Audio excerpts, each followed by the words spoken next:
aircraft itself is a pressurized aircraft. It's almost like a mini airliner. So we'll be going up to 25,000 foot. Yeah. Deep in the heart of the Kalahari Desert, just an hour and a half's flying time from Cape Town, lies Africa's largest private game reserve, stretching across 250,000 acres of sacred ground. It embraces the hills and the vast savanna plains.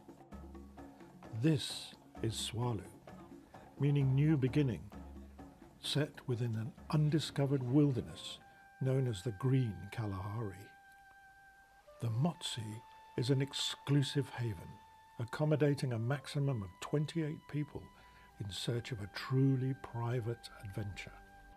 We were fortunate enough to visit in the late summer, when the searing heat was just giving way to the onset of a long, dry, cold winter.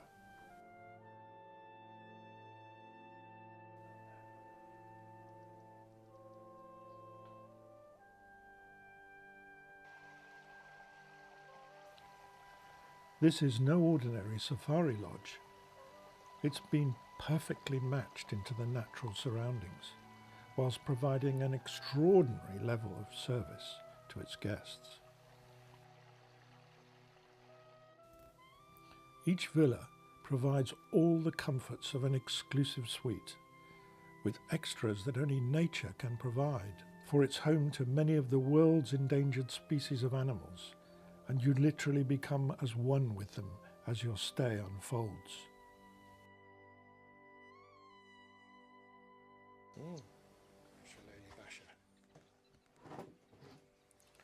It's Mother's Day, and here's Mother.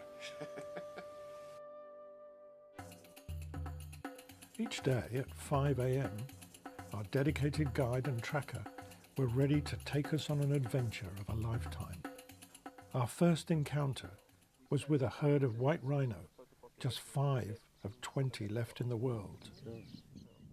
If you have a look at a rhino's territory, basically from the top per se, you'll have middens around, and those middens are your fence posts. If she's coming past a midden and she's ready to mate, she will defecate in and around the vicinity of the midden.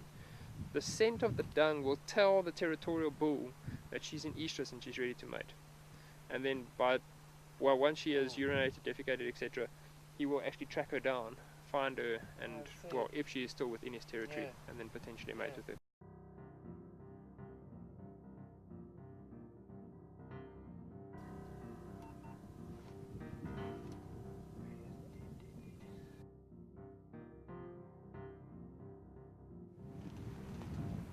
By 7 a.m, we were more than 50 kilometres from the Motsi, having seen a broad spectrum of endangered species living safely in their natural habitat.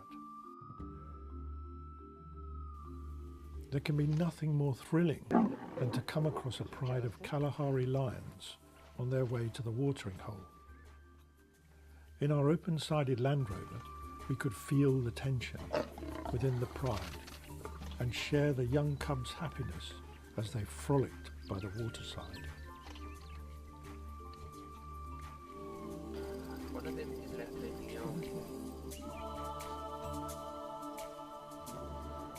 After a brief stop for breakfast, we set out in search of a new pride of lions that had just arrived in the southern corner of the reserve.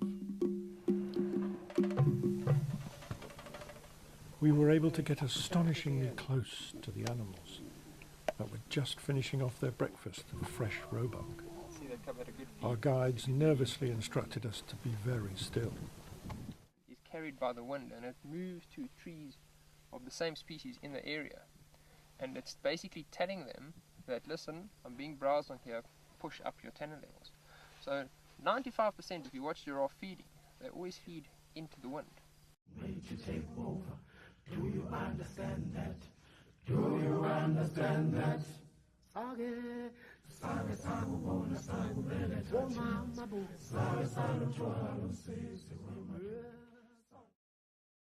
After 5 days of exploring this wilderness desert and enjoying the comforts of the Motsi, as well as the pleasure of sharing our experiences with the other guests around a crackling campfire with a warming glass of hot punch. We were very sad to leave this truly amazing place.